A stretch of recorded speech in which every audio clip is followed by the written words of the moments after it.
In the Celtic tradition, there is a beautiful understanding of love and friendship.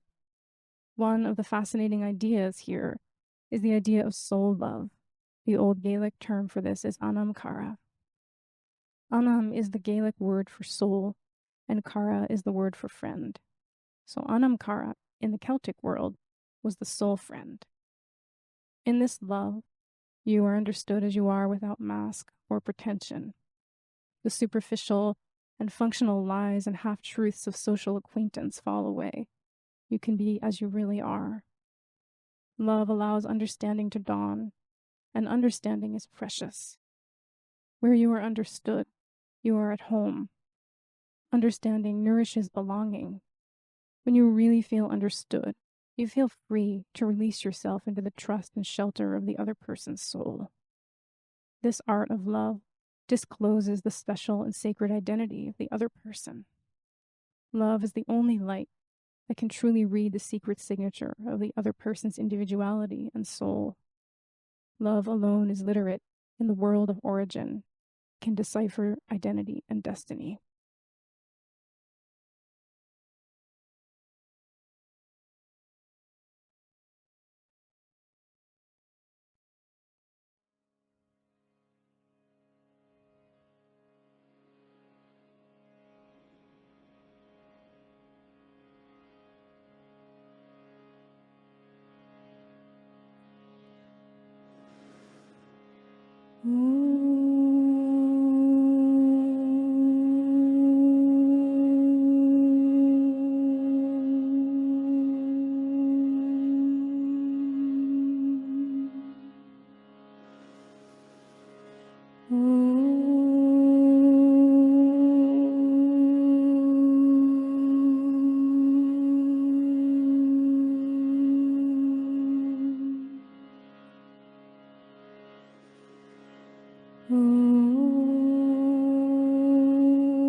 Vatsalyamritavarshiniim sumaturam sankirtanalapinim Shyamangim madhusiddhasiddhim amritanandatmikam Ishwarim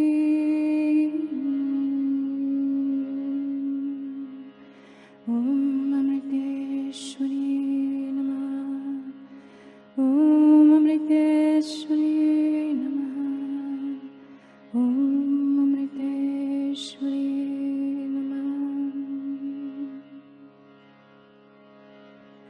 Ananta samsar samudratara Nakaitavyam Guru Bhakti Davyam Vairagya Samrajata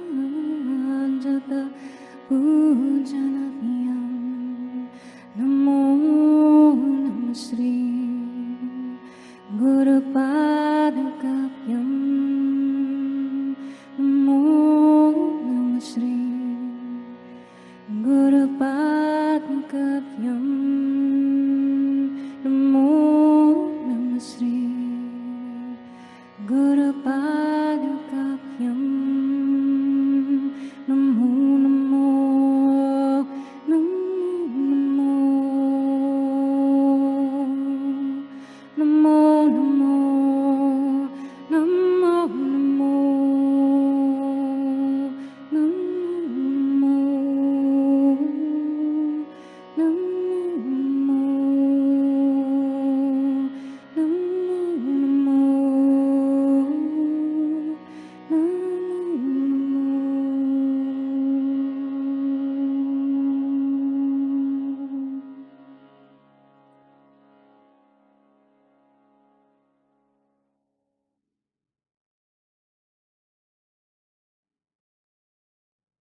And take a breath in.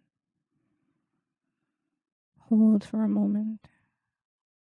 And then just exhale and release through your whole body. Just let go of whatever may be on your mind and heart today. And just let it down.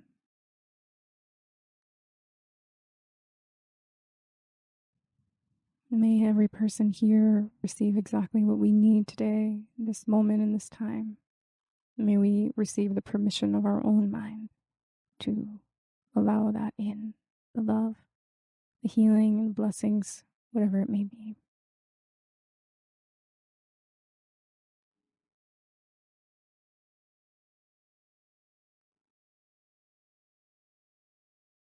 So I think many of you know who have come to some of my live sessions or are in my circle or whatever that this has been a interesting year, a challenging year for me in terms of my closest friend has been very sick.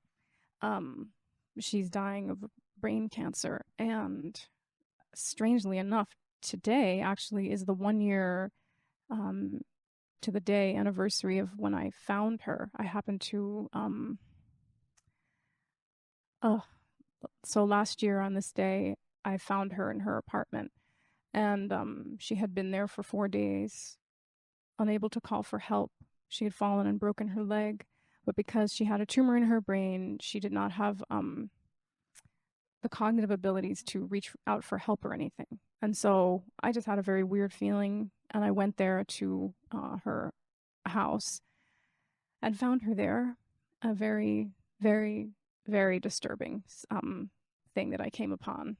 Just seeing her there, having been there all alone for that time, she was all bruised, her leg was broken, and she didn't know what was going on, and it was really frightening, very traumatizing. And so I called the ambulance, and we went to the hospital where we stayed for like 10 hours, and that's when all of this was discovered. And from that moment on, this day last year, she never came back, really.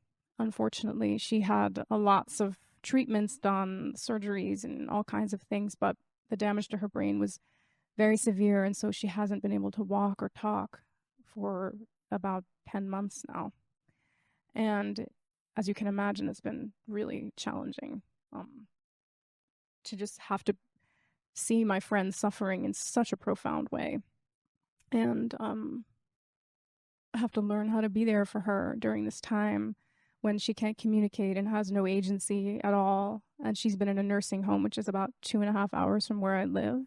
She lives where I live, and actually, she was a friend of mine, a very dear friend, like family to me. I lived next to her for 9 years, and so she was like my sister. And so it's so interesting sometimes, if I say, oh, my friend is going through this, a lot of time people, their knee-jerk reaction is like, oh, I'm so sorry your friend is going through it. Often we think if it's not, a parent or a child or a partner or something, a sibling, that it doesn't have the same weight or relevance. But that's not true. That's not always true. And in this case, for me, my friend Erica was very much like my family, my sister to me. So it's been a very challenging year, as many of you know, and I never imagined that this would be going on in a whole year like this. But it has been, and so there's a lot to learn. There's been a lot to learn in it for me, and just how to be present and share my love and let go of whatever I think should happen, in my mind, right? We all have our ideas about what we think, how we think life should go, and it doesn't often conform to what we think. And so over and over again, having to let that go, on top of just really missing my friend, who's like my truest, closest person, and my confidant. And so it's been an interesting time and a hard time, really. And because of that, I just have been thinking so much about friendships and relationships and, of course, loss and grief and all of these very human things that we all go through. This week was also the 1 year anniversary of my very good friend Charlie's passing. Some of you know because you were here last year when I did a live session. Charlie played guitar with me for 10 years, and he was killed in a bicycle accident last year. So it's been quite a year, lots of learning, and lots of surrendering required.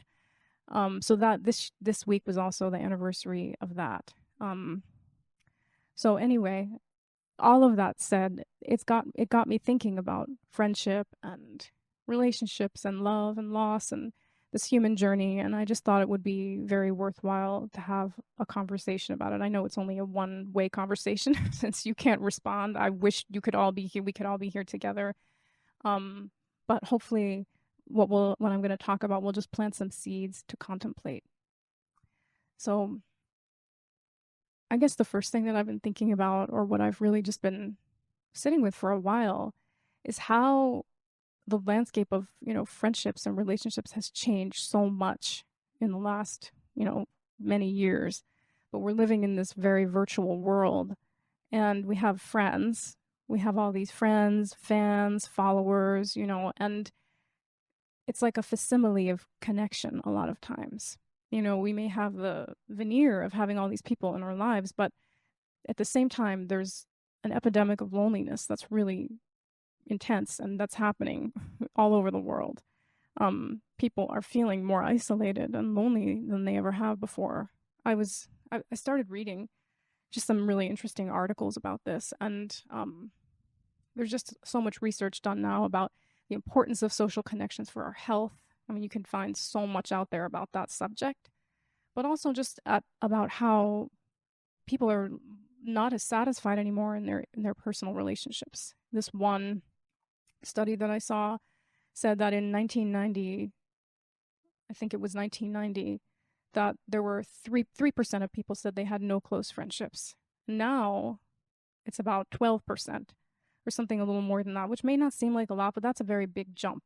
And then about half of the people who were surveyed said that they only had a few friends and that they were very dissatisfied with those relationships. And so I don't know. I mean, there's so many different ways of thinking about it. There's so many different things that we could look at research wise. I don't know if that matters so much. I can see it just in my interactions with people, in my own self, in those that I know, in the sessions that I give or whatever, that there is that we have so much connection, but we're starved for connection. And it's especially for the younger generation, for younger people, it's a really hard time to form social bonds when there's so much emphasis on the externals and social media and all of that stuff. That's a whole other conversation, but I do think it's important to mention, because social media and a lot of online worlds have really taken the place of these real-time connections. At the same time, there's beauty in it. I mean, without that, we wouldn't be here. So I don't think we can say nothing is black or white. It's not like you can say, oh, it's all bad, just because everything is like virtual now. It's not all bad. And we can actually have really deep, nourishing, intimate connections in this way, even though we're not sitting in the same room. So it is possible. But I think that now, you don't even have to leave your house to function in the world. You can order your groceries. They can come to your house. You can have everything, shipped to your door. You can order it all on Amazon if you want to. You don't ever have to see another person. You can pretty much just be in a little bubble of aloneness and not connect to anybody. And that's hurting us, And I think that we don't really know what friendship is in some ways anymore. It's changed. So much has changed because we live in a very disposable culture, the swiping culture. If you're over someone, you just swipe them. If you don't want to respond to them, you just don't write them back. I mean, these kinds of things happen so commonly and they cause so much pain. And there's not an awareness of that. It's like nobody is disposable. Nobody should ever be treated that way. But when you create a culture where that's acceptable, you just delete, you unfollow, you do all of these different things, then what is that doing to us, as people? And how important, is friendship in our life? There's a story about the Buddha, his attendant, Ananda, who was his cousin, his attendant. He said to him once, Buddha, isn't it true that wholesome companionship is like half of the holy life? It's half of our spiritual life? And the Buddha said, no, no, no, Ananda, it's not half of our holy life. It's the whole of it. Our connections, our friendships, having wholesome relationships is so important. because those relationships, the people that we have in our life, they affect us on so many ways, in so many ways, our consciousness. That's why there's so much emphasis on, in the Buddhist tradition, on Sangha, on community, spiritual community. That even though we may think of doing our meditation and everything as an isolated thing, as something we do in solitude, it has to be balanced by some kind of community, because that community is the mirror, that the people that we're around can instill virtue in us. It can instill inspiration in us, can help to lift us up. If we have the right company, that really matters. And vice versa, if we're around people that kind of drag us down or make us feel bad about ourselves or whatever, those things also have an effect. There's a quote. Oh, I wrote it down. Let's see if I can't find it. Oh, here. This is from the Buddha, from the Pali Canon. He says, if you wrap rotting fish in a blade of grass, it eventually makes the grass smelly. Likewise, you will become a fool if you associate with the foolish. I just like that. But if you wrap rotting fish in a blade of grass, it makes the grass smell like rotting fish. That's a pretty potent image, that those we associate with, they do have an impact on us. Obviously, that's a huge conversation, because sometimes there are people in our lives that maybe don't have a positive impact on us, and due to circumstance or whatever, we can't necessarily always just move away from that. But the importance of having people in our life who do awaken our heart in some way, or who uplift us and help us to see ourselves, the potentials within us, is so, so, so important. And if the Buddha, and of course many other sages, were talking about this thousands of years ago, and that wisdom remains today, there's something to look at there. I think there's something really important to find there. For me, with my friend Erica, who is going through this very difficult passage, she is such an unusual friend to me, because she was completely selfless in her friendship with me. We had a friendship that was both completely based on mutual support. It was very different than other relationships I had had. I lived in Colorado and I went to graduate school there. And then I happened to be in the Berkshires. I was doing a training for something, and I came across an ad for a little place for rent. And I was in a big transition in my life, and I wasn't sure what I was doing. And I went to look at the place. It was a place that Erica was renting. She had never done anything like that before, posted like an ad to rent her place. It's a really special place. And I just went, and I don't know what came over me, but I just signed the lease, and that right there. And then I literally moved my entire life from Colorado here to where I live. Didn't know anybody here. I had no idea what I was doing. And at that time, I had never written a song or anything. And I was healing from this difficult period of my life. And so I moved into this like cabin place next to her house. And that place became this like cave for me for like 9 years, where I basically discovered music and started singing. And my friend Erica, who lived, next to me, was really, and is the only person on earth who witnessed my journey from the very beginning to this point, because she lived there. So she heard me singing off key, at all hours of the night on my harmonium. She never complained about it. I'm sure it wasn't very pretty sometimes. But when I first started singing kirtan, she had a barn, and she redid the entire barn so that I could offer my first kirtan in there.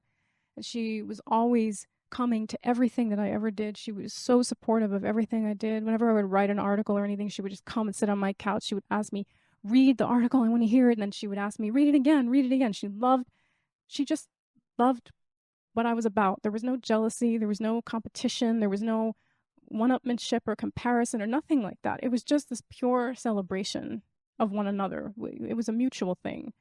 And she was the kind of person who, if she just saw like a dish towel in a store and she thought I would like it, she would just get it for me. She would saw a dress that she thought I would look nice, she would just buy it for me. It's just a really unique friendship. And that was very special for me, because I never had a friend quite like that before. In fact, when I was young, like in middle school and high school, I really struggled with relationships. And I was bullied a lot when I was younger, when I was in school. Like, a lot of the girls in the schools that I went to were very mean. A lot of girls have that experience, but for me, it really characterized my younger years. It's just this pain of feeling like I didn't fit in and people being so cruel. But at the same time, I can't say that that was a bad thing because in my case, that pain from that experience of really feeling outcasted or hurt by these girls in my schools that I went to, it pushed me into myself somehow. And so when I was young, like in high school, I started really getting into spirituality and exploring a lot of different things because that pain kind of drove me to that. So in a way, it was a blessing, but it did inform my experience with relationship and in my experience of feeling like, well, can I trust people? Are they going to hurt me? Are they going to betray me? Or what if they feel jealous of me and then they get mean? A lot of times people can be very hurtful to one another coming from that place, feeling threatened or whatever it may be. So my relationship with my friend Erica was so healing for me in many ways. Of course, I had a lot of other very beautiful friends, but not so close like her because we lived next to each other. And it was such a healing relationship because there was so much safety there. There was no judgment. And it was a really beautiful thing. It's what some of you, I'm sure, know the term Anam, Cara, that John O'Donohue coined, the Celtic term. I love it. It's such a beautiful idea of a spiritual friendship. I want to read you.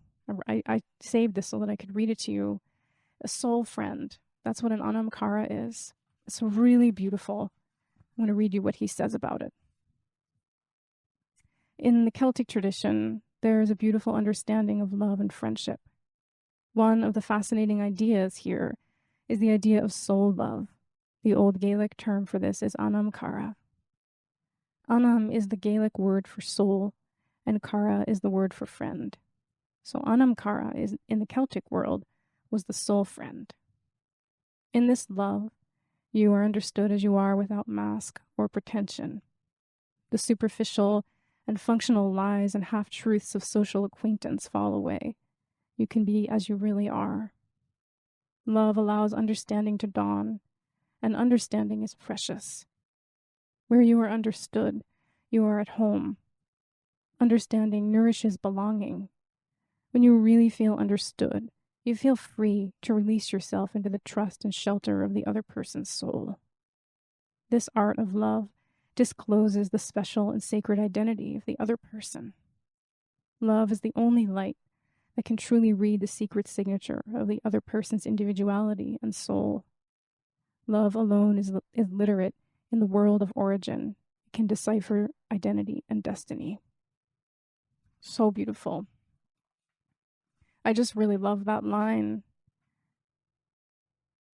When you really feel understood, you feel free to release yourself into the trust and shelter of the other person's soul. That is so beautiful. And that is what I felt. I think relationships and friendship in general is so interesting because sometimes we have friends that walk with us throughout our lives. Sometimes we have friends that are here with us through a season. Sometimes we have a friend that is only with us that we meet only for a day or a week, and that relationship transforms our lives. Like when we meet a kindred soul, a person where there's that sense of recognition, it just happens in a moment. There's that sense of not even being able to remember what your life was like before you met that person. It's like crossing into another world where you see yourself in another. It happens. It can happen even just in one moment. And it doesn't have to mean that that relationship is going to last for a long time, although it could. I'm sure some of you know what I mean. It's like these different kinds of connections that we have in our lives, how interesting they are. They open up a window of possibility within us. They can tap things that weren't tapped before just by seeing someone, that we have a certain resonance with. Whenever that happens, I think it's such a beautiful thing. And I've experienced it in so many ways throughout my life, in moments, days, and with my friend Erica for as many years as we've been friends. So it's something interesting to contemplate, just that idea of a soul friend, that a friend can be a shelter, a refuge for us. And I think it also opens up the question that I think, Josh, you posed it in the circle that I thought was really interesting. Just the idea that, sometimes we feel an obligation to maintain friendships or relationships because of history. And we may have a friend that's been with us from our early years, but perhaps we've grown apart but yet we still feel, well, I've known this person for so long, or maybe a family member or whatever, feel that I'm obligated or responsible to stay in this relationship, even though this relationship may not actually be nourishing me. It may not actually even be supportive to me anymore. So what do we do in those moments? I think obviously these are very personal things, but discernment is so necessary when it comes to our relationships. I had a friend who, a very dear friend that I've known for a really long time, and just this past year, she unfriended me on Facebook, on social media. She's still my good friend. But I noticed one day that she did, because I went to send her something and it didn't go through, and I saw it said add friend. I thought, what? This is bizarre. This person is my really good friend. So I wrote her and I said, did you unfriend me? Why did you do that? And she said, I did. I can't see the posts about all your events and everything that you're doing. It's just too difficult for me. That really shocked me. And I kind of like was stunned for a moment, and I realized, oh my goodness, like she doesn't actually really want to know about these things that I'm doing in the world. Whatever my work may be or whatever I'm doing, like for her, it's too painful for whatever reasons she has personally to see that. And so that opened up a huge thing for me. And I really had to sit with that. Can I remain in this relationship, without any expectations, just understanding this person's unique set of situations and how she relates to certain things about me? Or does that feel like that's not helpful for me? Does that feel like that is making me feel really bad about myself? Does that feel like it's dragging me down? So I was sitting with it for a really long time. Things like that happen, and there's no right or wrong. I found that it seems like there's kind of like a wave I've noticed, like going around of people talking about toxic friendships and relationships. I see it a lot on social media. People saying a lot of times, you don't need to keep toxic people in your life, cut people out if they do this or that. And I think it's important. My humble opinion is that I think it's important that we not just like, act without discernment. People are deep oceans of a lot of causes and conditions. We all are coming with so much in our lives. We all have been wounded. We all have had so many different experiences. And if a friendship is valuable, it's worth looking deeply and trying to understand another person's heart. If we do that and it feels like it's not going anywhere or it's causing harm, then that's another thing. But to just have that attitude that, like, this person doesn't do what I want them to do, or doesn't make me feel good, I'm just going to, swipe them out and just dispose of them. That, to me, that facilitates that culture of, people being throwaway, if you know what I mean. So, but I think there are times when friendships do end and friendships do change. When we change, it happens. It happens in life. That it's not that any person is wrong or bad, that we can say that this person is has done anything that makes them a bad person, or vice versa. But it's more that sometimes when we're on a path, obviously, the paths diverge. We move in different directions from one another, and that can be so painful sometimes. As much as it's the way of nature, the way that things go, we don't always walk in the same, but sometimes our paths diverge and then they come back together. I've had that happen with friends as well, that we walked together for a time and then life separated us for a time, and then our paths came back together in unexpected ways. So these relationships, they're like a dance, and the danger is sometimes when we solidify things, into something solid, we cement it into something, and we don't allow our relationships to breathe, and have their natural rhythms or their natural seasons. My last live session, I was talking about that, the different seasons of life. Sometimes I think our friendships have those things. I know for myself, this past year, it's been so challenging that I've had to really like pull inwards. I haven't been in a very gregarious space. So I even just had to be honest with some people in my life that I have to preserve my energy right now, because I'm really just walking with my friend and I'm in an internal space. A really dear friend will understand that, honor that, recognize that. A friend maybe who doesn't really want to know our heart is going to have an issue with that. So it's all information. It's all data, and we can use it however we choose to. But I think it's so important to always know that, people are such complex beings, and we have so much going on within us. And obviously, we're all learning, those of us who are on a path of wanting to know ourselves, we're learning how to be in right relationship, so to speak, with our own being.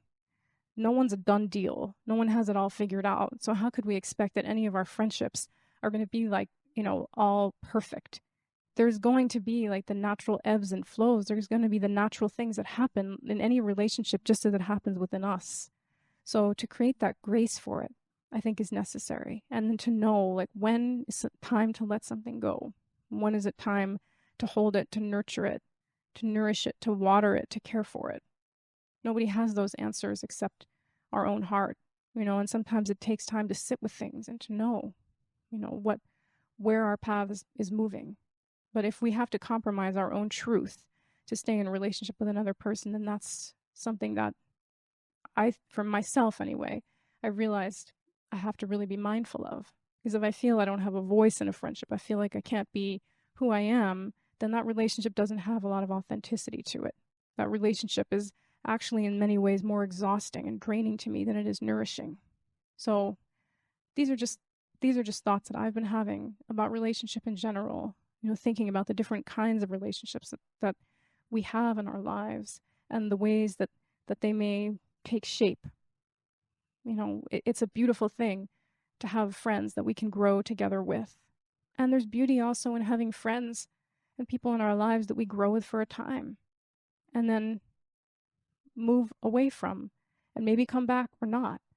I think of many people in my life at different stages in my life who I hold in so much sacred regard and so much love in my heart, who it would be hard to even have a conversation with them at this point in my life because the things that I'm involved with, the things that I think about are just not of interest to them. And that's not their fault. That's fine. They don't have to be interested. We can just love one another, the humanity and the love that we shared at the time that we were connected. So I think that, contemplating that for yourself or for myself, looking at like the landscape of relationships, asking those questions like, do I feel nourished by the friendships in my life? Am I longing for more connection? What might that look like for me? How are these certain relationships, supporting me in my life? How may they be draining me? How may they be dampening my esteem or my spirit? Just to look honestly, without judgment, without needing to have to fix anything, but just to look and notice. I've definitely looked and noticed at different times in my life at relationships that I've had that I've known haven't been healthy for me, but I hadn't been able to move away from them or change them for whatever reason at that time. And so it just required sitting with it and allowing whatever that experience was inside myself to ripen for the dynamic to change on the outside. Because fundamentally, it all comes back to our own relationship with ourselves. When we have that self-respect and self-love, obviously it has an impact on the relationship with the other. There is no other, really. So we're really only always looking in the mirror. And I think that that's why what I really wanted to focus on from here is this idea of whether or not we are a friend to ourselves, what our relationship to ourselves is, because that forms the foundation of all of our friendships and all of our relationships. When we look for the shelter of another, when we look to be understood, we look to be accepted for who we are, I think it's really important to ask those questions of whether or not we are able to do that for ourselves. Can I really befriend myself and accept all the parts of myself, even the things that I don't find particularly attractive or nice? Can I be with those things? Can I love those things? Can I look upon myself without judgment and harshness? Sometimes we really can be hurt by another person. We can feel really betrayed by them. We can feel so judged. But I think it's so necessary to look and see how that is maybe a reflection of something that's happening within ourselves. So there's a Mitra Sutra, the Friend Sutra, in the Buddhist tradition. And the Buddha talked about The Seven Qualities of a Friend. And I think this is really beautiful. And I want to read it because I think it's something to think about, not only in terms of our relationships, but in terms of our relationship with ourselves. So he says, monks, a friend endowed with 7 qualities is worth associating with. Which 7 qualities? He gives what is hard to give. He does what is hard to do. He endures what is hard to endure. He reveals his secrets to you. He keeps your secrets. When misfortunes strike, he doesn't abandon you. When you're down and out, he doesn't look down on you. A friend endowed with these 7 qualities is worth associating with. I love that. As simple as it is, the one that really sticks out to me personally is when misfortunes strike, he doesn't abandon you. Because I think, obviously, a very dear friend is one who stays by our side no matter what may be happening in life. You know, years ago when I was going through this period of illness that I was going through, it was amazing how many people just kind of dropped away, because if you're unwell for a week, a month, even a few months, people are like used to hearing about it. It's okay. But when it goes on for years and years, a lot of times people don't want to hear about it anymore. And it's very revealing, when we go through challenging things. Who are the people who were there with us through those things? Doesn't matter how long it may be going on. That person is there. So circumstances of life are revealing and they show us things. But to me, what really stands out about that is about not abandoning our friend, not abandoning us. Because I think part of the problem for so many of us is that we are constantly abandoning ourselves. And we've been abandoning ourselves since we were children, because we learned how to abandon ourselves in order to try to get love, right? So it's like, this is super simplified what I'm saying. This is a generalized, simplified thing, but just the idea, I think there's truth in it, that many times when we're children, we do abandon parts of our nature, our sensitivity, our heart, our emotions, because we want to get the approval and the love of our caregivers, and that may look a certain way. And so when we have that habit of abandoning ourselves, it obviously continues throughout our life, that we run away, we turn away from our heart. We are not there for ourselves. We're not present for ourselves, not a good friend to ourselves, because we're always running off and we're always looking on the outside, to see what is going to make me feel comforted, what is going to do this thing. And we don't actually look within to the source of that, because we weren't taught to do that. It's not anybody's fault. When you live in a culture, in a society that is telling you your happiness is outside of you, it's only natural that you're going to look outside for happiness. You're not going to look in here. You're going to look out there. And there's lots of pretty things to look at that are telling you this is going to make you happy. This is going to make you feel good. This is going to give you the peace you always wanted. This is going to enlighten you. This is going to blow your third eye open. Whatever it's going to do, all these things are going to give us something, and we don't have it already. We have to acquire it. That's total BS, obviously. If you read anything from any spiritual tradition from anywhere in the world, the fundamental truth is that we don't have to acquire anything. What we're looking for is already here. It's just covered over. It's like a lamp with soot on it, and we just have to clear that away, and the light shines. It's not that we have to go to the store and get this thing. But when we're taught that, we do abandon ourselves. And when we abandon ourselves, how can we really be a good friend to ourselves? There's a term in Sanskrit which has a Pali word that's the same thing. And I'm sure you're familiar with the term metta, loving kindness. In Sanskrit, the word is Maitrī. And I love this word, Maitrī. Maitrī is connected to the root word mitra, which means friendship. And some of you know that I offer my one-to-one sessions. I call them spiritual friendship. Kalyana Mitra. It's a Buddhist term, spiritual friend, which I love, because to me, it's in that friendship, it's in that witnessing, the relationship of love and equality and bearing witness to another person, that so much healing can happen. And so I love that idea of spiritual friendship. But Maitrī, which is this loving kindness, it has its root in the word friendship. And Thich Nhat Hanh said something so beautiful about it that I want to share with you. I'm reading you lots of things because I was just like immersed in so much, And I really didn't want to not share some of these things because I like them. This is very beautiful, what I'm going to read you. Maitrī can be translated as love or loving kindness. Some Buddhist teachers prefer loving kindness as they find the word love too dangerous. But I prefer love. Words sometimes get sick and we have to heal them. We have been using the word love to mean appetite or desire, as in, I love hamburgers. We have to use language more carefully. Love is a beautiful word.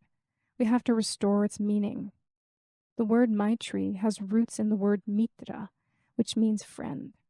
In Buddhism, the primary meaning of love is friendship. It's really beautiful. Words sometimes get sick, and we have to heal them. Love is friendship. I really love that. I love the idea of love being friendship, and that the foundation of that has to be with our own self. To really be a friend to ourselves. What does that even mean? When I think about my friend Erica, who's, been such a light in my life, when I think about that relationship, what comes to my mind is a place where I can completely be myself, where I know whatever comes out will be accepted, both my weaknesses and my strengths. My strengths will be celebrated. My weaknesses will be understood or cared for.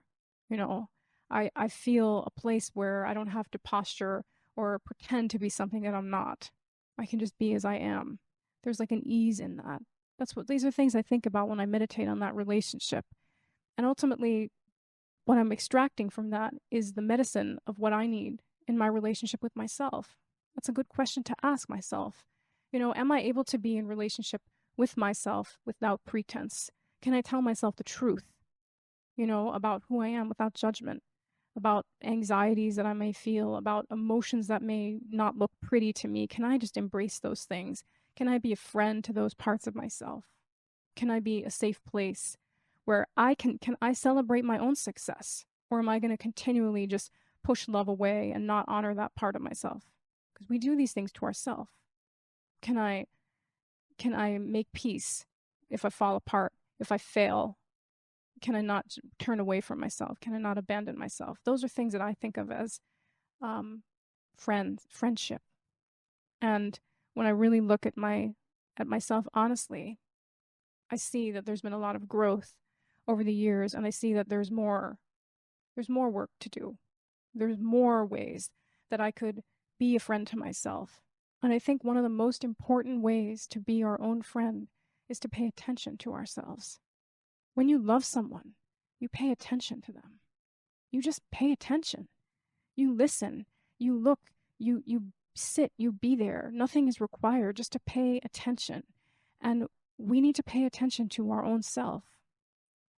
I was listening to a podcast some time ago with this guy. His name is Russell Kennedy. He's a neuroscientist and a doctor, and he specializes in anxiety. And I was listening to something, and he was talking about when a child has anxiety, that the parent can just put one hand on the front of the child's heart and the other hand on the back of their heart, and just to sit there when the child is feeling anxious and just be there with the child and help them to self-soothe, help them to find safety within their body again, help them to just feel accepted. Nothing to say, no, advice or anything, just to be present there and to hold that, place in the body to try to calm the sensations down. And I just thought that was so beautiful and so simple. The idea that nothing is actually really required except to just be present and just hold space with one another, to just be, with ourselves and pay attention. That is really what meditation is. In that way, you can say meditation is love. And in that way, I think meditation is a very profound teaching for us, because when we meditate, nothing's happening except we're paying attention. We're just having awareness of this moment, this moment. But yet that simple act of paying attention changes our neural pathways. It changes our brain, literally. There's so many studies about this. So why is it that we always think we have to kind of improve upon ourselves, fix ourselves, change ourselves, manipulate ourselves, do all these different things to try to better ourselves when really the simplest thing, just paying attention, actually changes our brain. If we had that attitude with ourself, that friendliness, Pema Chodron talks about Maitrī as unconditional friendliness. I love that. That attitude of being unconditionally friendly towards ourselves, where we don't feel like we have to beat ourselves into submission, that we have to change ourselves. I have to be better. I have to improve myself. I have to do. It's so aggressive. It's not a friendly attitude. If a friend treated you like that, you'd probably be like, see ya, this relationship's not working. Who wants to be treated like that? But yet we're doing that to ourselves all the time. So it's just interesting to see these mirror reflections. I know for sure at times in my life when I've had relationships that have been harsh, or with a person who has not treated me very kindly, if I look within, I realize I am completely doing that exact same thing to myself. And this person is showing that to me. This person is a mirror and reflecting back to me the ways that I talk to myself constantly, the ways that I berate myself, insult myself, and that I could be patronizing and cynical and put myself down. This is a mirror reflection. Doesn't mean I have to stay in that situation, but it does mean, okay, I need to look at that and realize there's not unconditional friendliness going on. There's not Maitrī. And I think that realization is a wonderful thing, because until we recognize something, we can't change it. So the idea isn't just to say, oh, I'm a horrible friend to myself. I'm never going to be a friend. I try everything and it never works. And it's not about that. It's about recognizing it. Oh, there I went again. I wasn't being a friend to myself. Oh, I did it again. This is so interesting. Why do I keep doing this? Curiosity, not judgment. And eventually over time, there's like a softening that happens. I've found I'm learning that in my life, that there's like a softening that happens and a letting go of needing it to all be perfect, needing it to all like look like some perfect, spiritual book in a bookstore that has everything packaged nicely together. It's not going to look that way. It's going to have these different phases, where sometimes we're our friend, sometimes we may be our own enemy. And even when we're our own enemy, right, in loving kindness practice, we begin by sending love to ourselves. Then we send that love to someone we love, to somebody who's neutral. And eventually we send that love to somebody who's an enemy. We have to love that enemy. So if we are our own enemy, the practice is to eventually love and embrace even that part too. Even that. Not hate that enemy, but just say, yeah, you too. It's cool. I know there's a reason why you're my enemy right now. There's a reason why. There's a reason for all things. So many causes and conditions. We didn't just arrive as we are, just like out of nowhere. These things were set down, maybe for lifetimes, but certainly in this lifetime, through many different patterns and experiences. So to love that enemy is to love that one who's wounded, who doesn't know how to receive love, who doesn't know how to not be judgmental, who feels threatened, who feels scared, to love that, that wounded place. And I think that a really good friend is a place where we can feel that love. But ultimately, can we feel that love for ourselves? And as we have more of that unconditional friendliness towards ourselves, I found for myself that the world looks friendlier. When I feel really bad about myself, the world looks very unfriendly. People look mean and unfriendly and unkind. That's what I see. That's what I experience. But when I have more of a softening in my own heart and compassion towards myself, then I start to recognize that everywhere. Because it is in a way that mirror reflection, That's what I found, that I'm able to recognize it and identify it more. It's like if you see an orange car, suddenly you start seeing orange cars everywhere. You didn't notice them before, but you saw one and your brain is like, oh, look, there's all these orange cars. So if you start feeling that compassion towards yourself, suddenly it's like, oh, look, that's compassion. It's there. That kindness, that friendliness, it's all around. And I didn't see it before because I wasn't doing it for myself.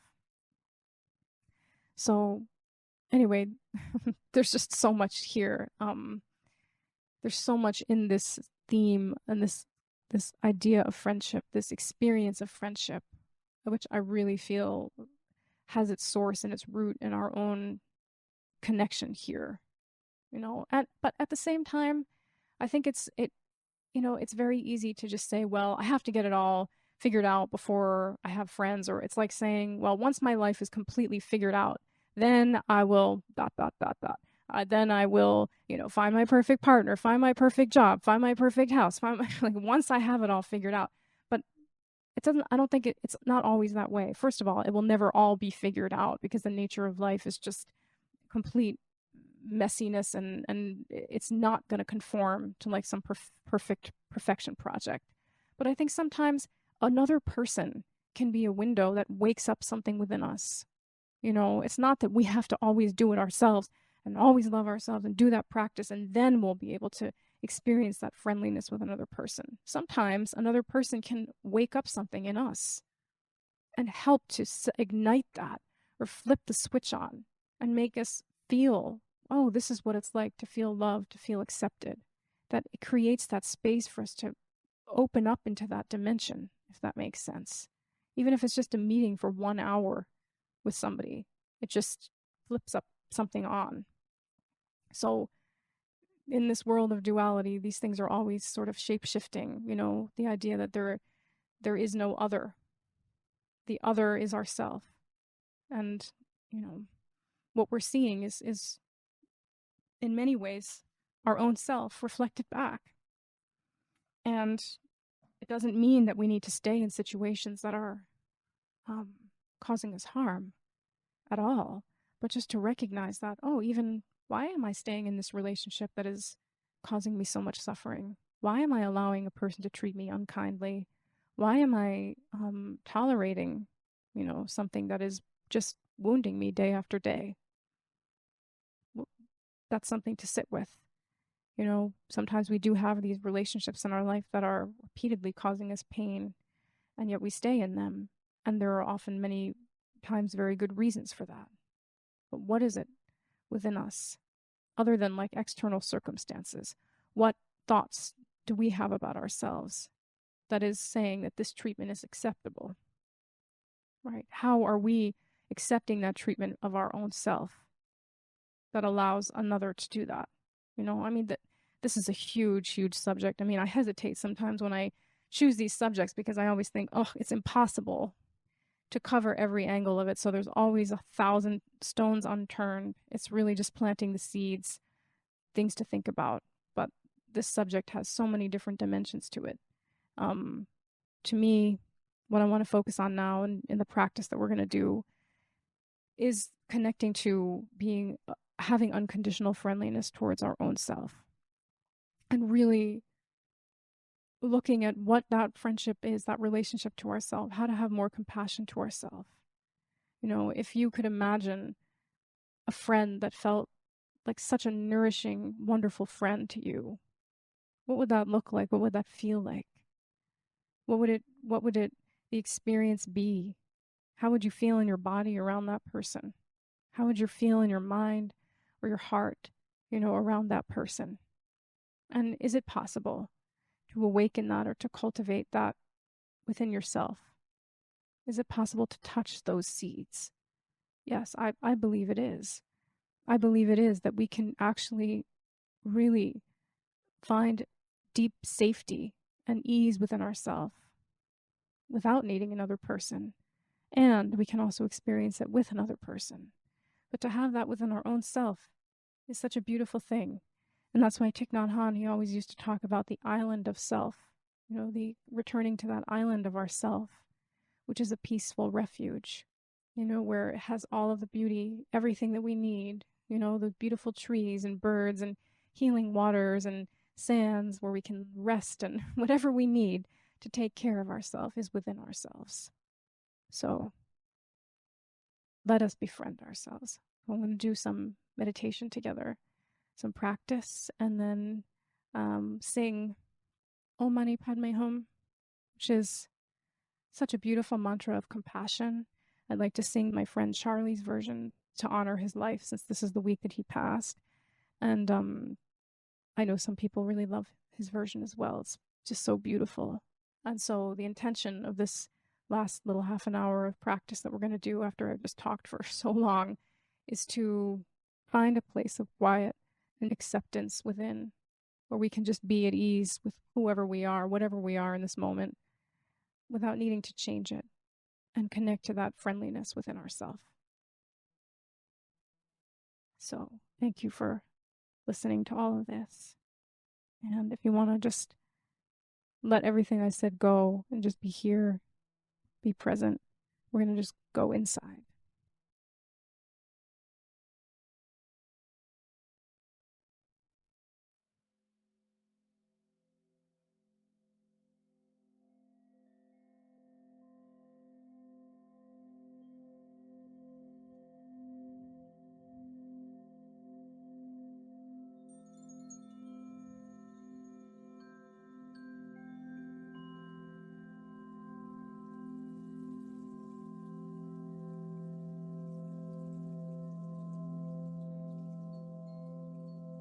So just find yourself wherever you may find yourself, internally and externally.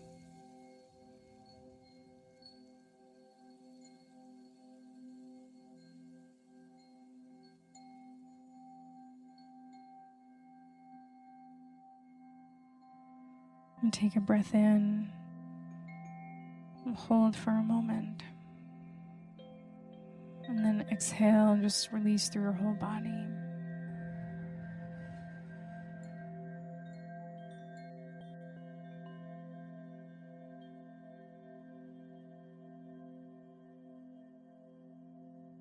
Allow everything that I said to just fall away. And if there's anything at all valuable there, you can pick it up later if you want.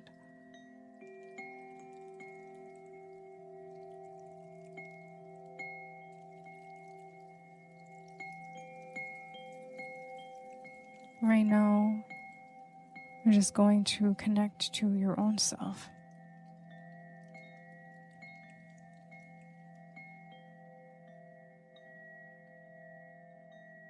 And feel your body sitting where you are sitting or lying down, without needing to change anything about your body.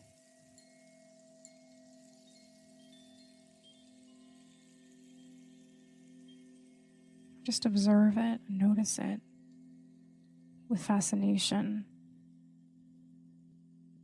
Any ways that your body may be holding tension, maybe hurting or uncomfortable, or maybe finding some places of peace in your body that feel at ease.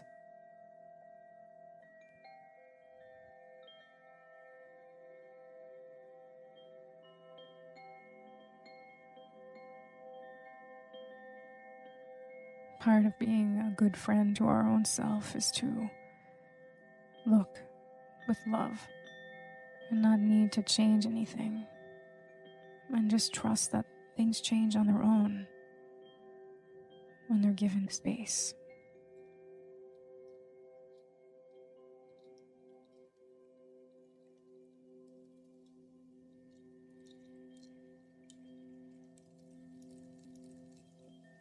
And we're just going to take a few moments now to just breathe in and out of our heart.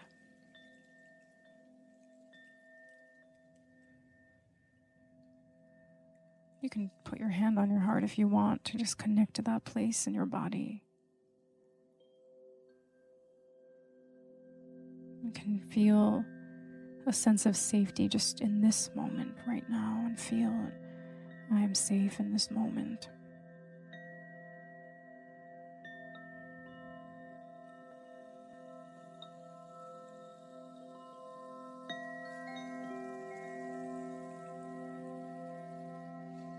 You can feel or sense any armoring around your heart. Maybe your heart is beating fast. Maybe your chest feels constricted. Maybe your heart feels closed, or maybe it feels open. Whatever it is, it's just what it needs to be.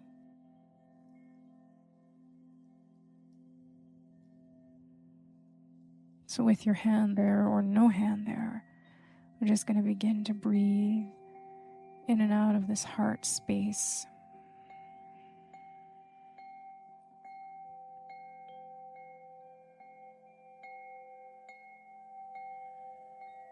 Our heart really is not an organ so much, it's actually a space with no parentheses around it.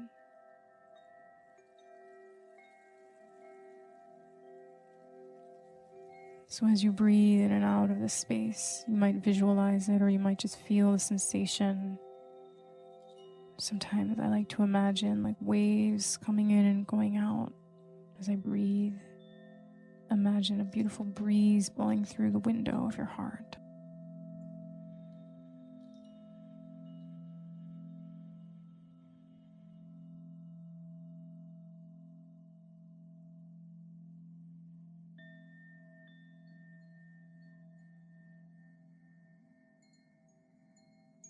And our heart is the seat of our being. It's where our true existence dwells in this place. It's deep silence, but everything is known there. It's the sky with no clouds, but it creates space for all the clouds to move through with no judgment at all.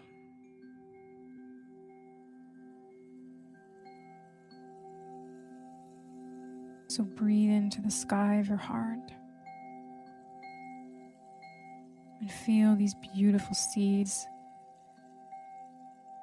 of acceptance, compassion, forgiveness, understanding, equanimity, loving kindness.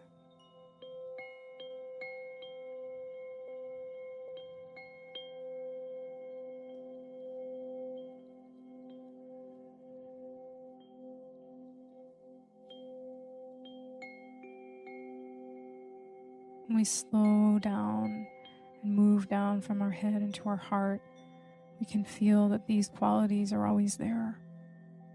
They're always available to us if we would just turn back to them.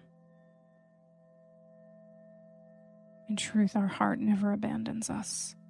It's only we who abandon our heart.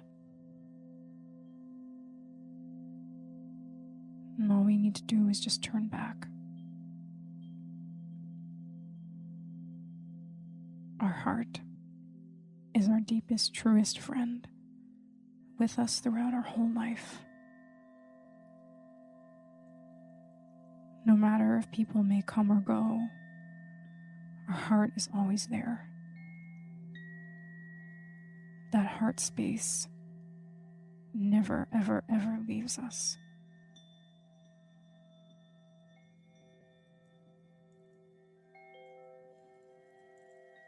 It's our truest friend.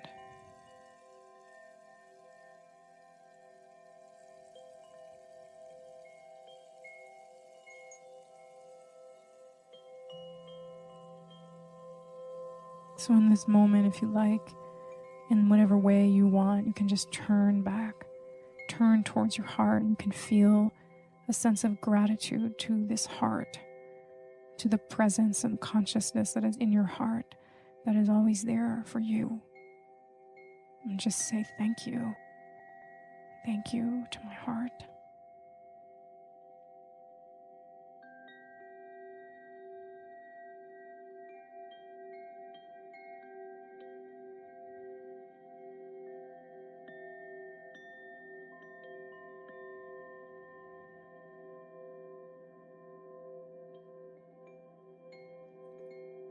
And allow that feeling of gratitude and appreciation for that love in you.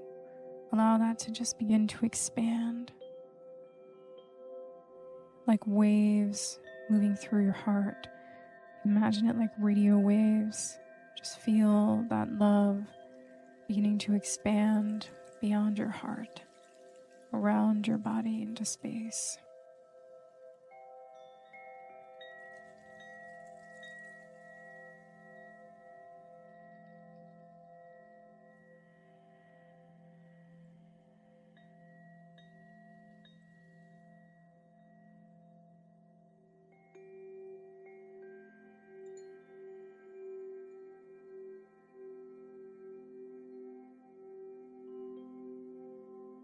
Imagine that love in your own heart is expanding and embracing you, within and without. Knowing that as you visualize something, as you sense that, your brain responds as if it's really happening. So it has so many benefits.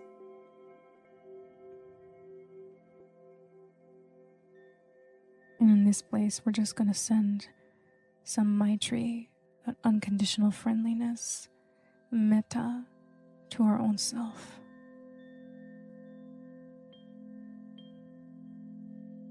To our younger self.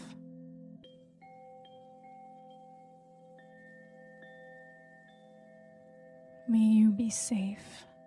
May you feel safe.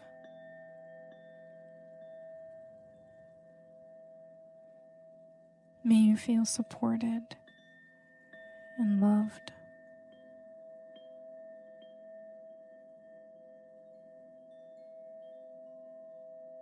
May you be kind to yourself. Forgive yourself.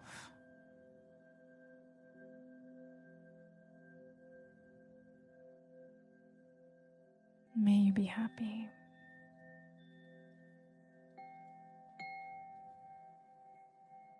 And we extend that to ourselves at this time, in present time. We just feel really deeply and genuinely, may I be happy.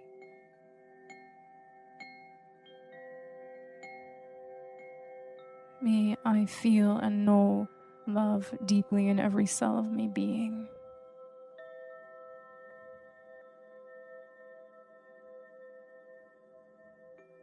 May I trust myself.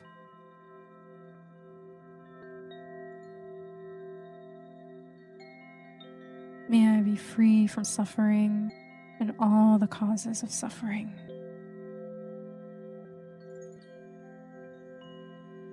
May I accept myself completely, the light and the dark.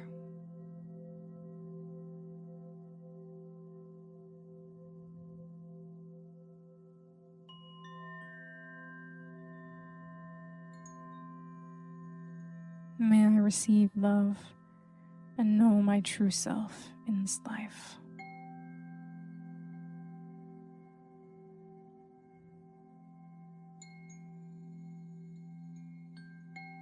Now, in honor of friendship, I'm just going to invite you to visualize somebody in your life, somebody that you love, somebody that is a friend to you. Maybe it's a pet, maybe it's a plant, maybe it's a family member or a friend, or someone you met just for a moment. And we're just going to extend that field of love in the direction of that person and just wish them well. May you be happy. May you be peaceful and have ease of heart.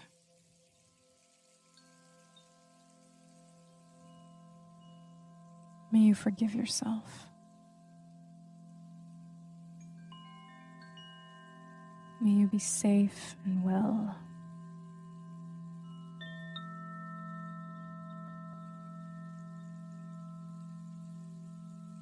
May you always feel supported by life.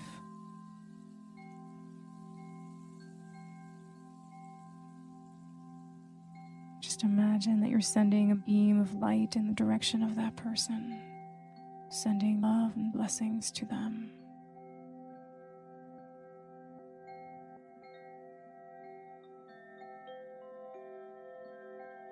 And let us just offer that prayer to all the beings in the world, that all beings everywhere may be safe, may be loved, may be well, may treat themselves with kindness and be treated with kindness.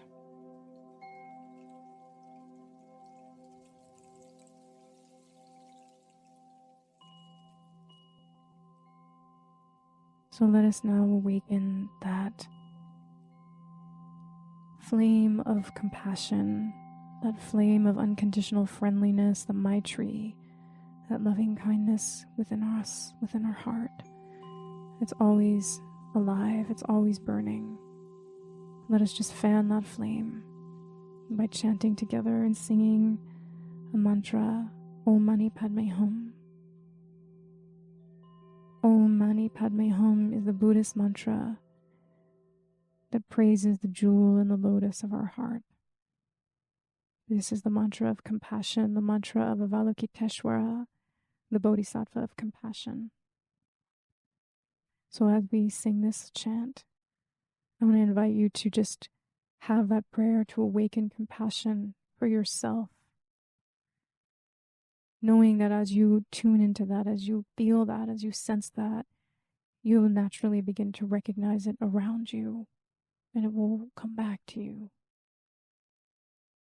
So let us all connect to compassion and feel it like a wave moving through and spilling out beyond just us into the whole world.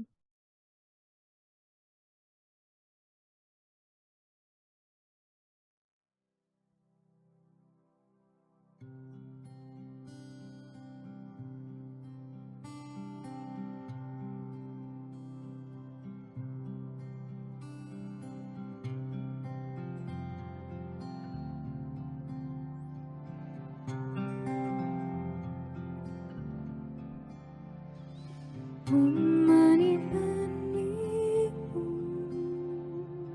Om Mani Padme Hum. Om Mani Padme Hum. Om Mani Padme Hum. Om Mani Padme Hum. Om Mani Padme Hum. Om Mani Padme Hum. Om Mani Padme Hum. Om Mani Padme Hum. Om Mani Padme Hum. Om Mani Padme Hum. Om Mani Padme Hum. Om Mani Padme Hum. Om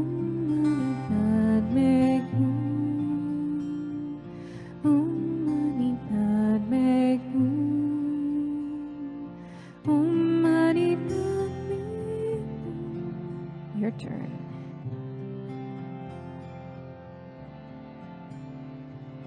Om Mani Padme Hum. Your turn.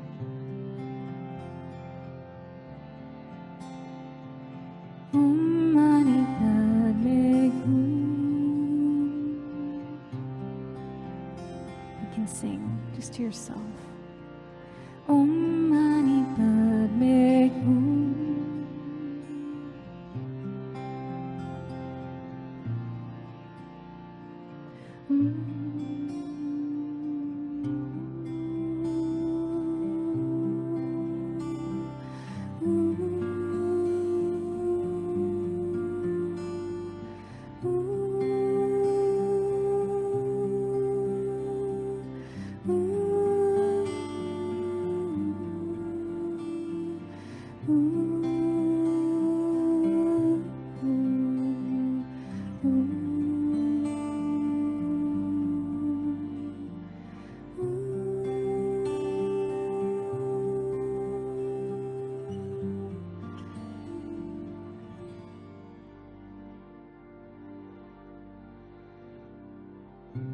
Really connect to that compassion in your heart.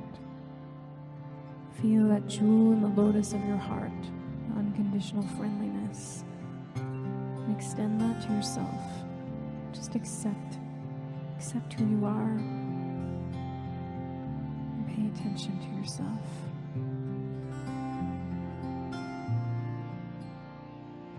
Om Mani Padme Hum. Om Mani Padme Hum. Om Mani Padme Hum. Om Mani Padme Hum. Your turn.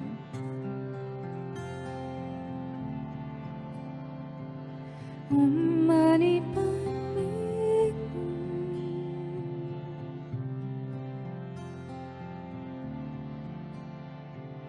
Om Mani Padme Hum.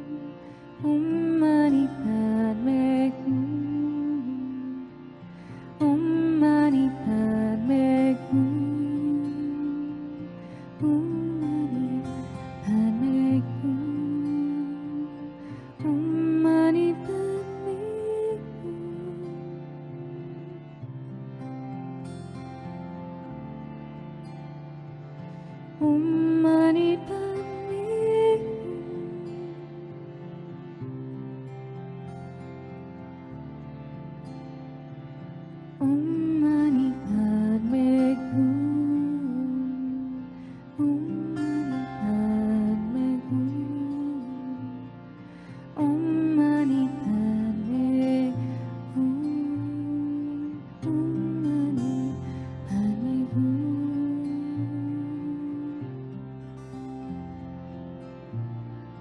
Send love to yourself.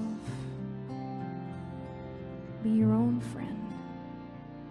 Safe place.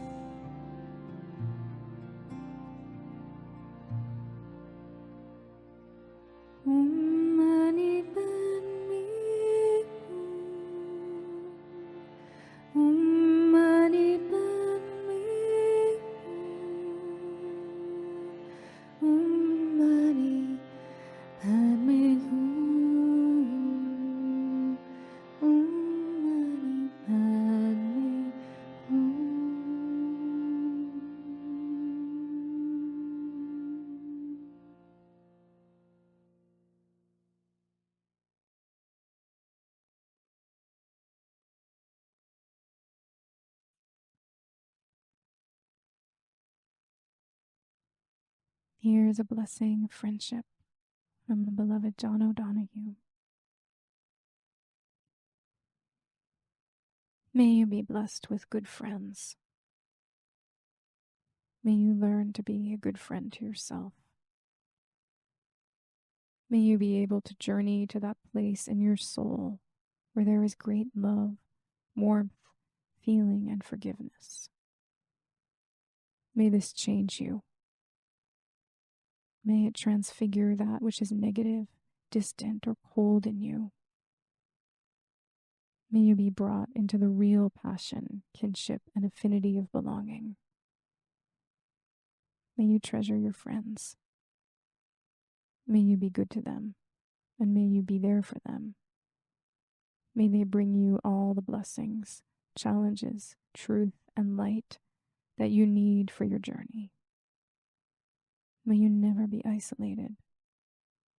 May you always be in the gentle nest of belonging with your Anam Cara. We are our own Anam Cara. We are our own soul friend.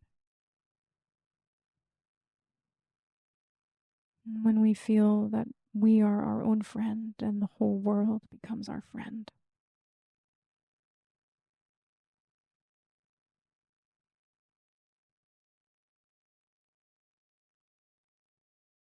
let's end by wishing peace and happiness to all beings. That all beings be peaceful. May all beings be happy. May all beings experience their own friendship and the friendship of others. And may we each experience the companionship of love in our life.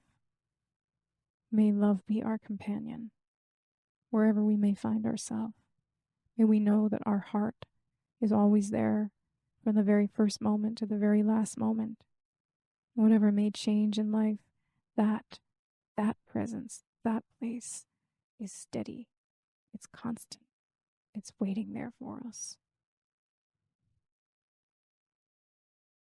Loka samasta sukhino bhavantu. May all beings everywhere be peaceful and happy.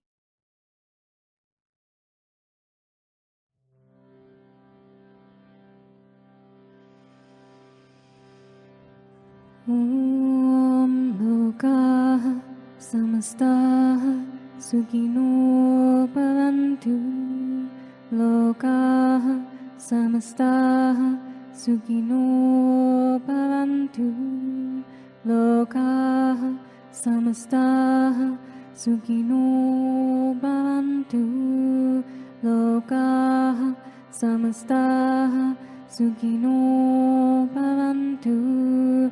Loka samasta sukhino bhavantu. Loka samasta sukhino bhavantu. Loka samasta sukhino bhavantu. Loka samasta sukhino bhavantu. Loka samasta sukhino bhavantu. Om Shanti, Shanti, Shanti. Om Shri Guru Pyo Namaha. Harihi Om.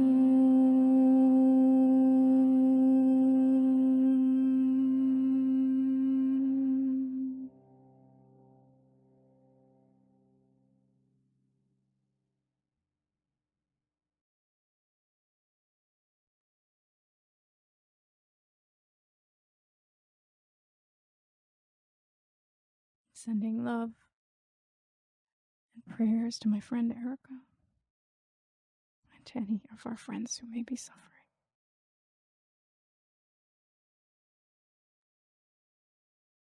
Thank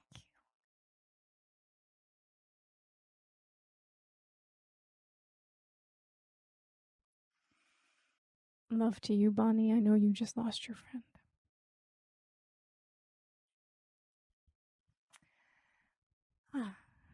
Love you too. Thank you for being here.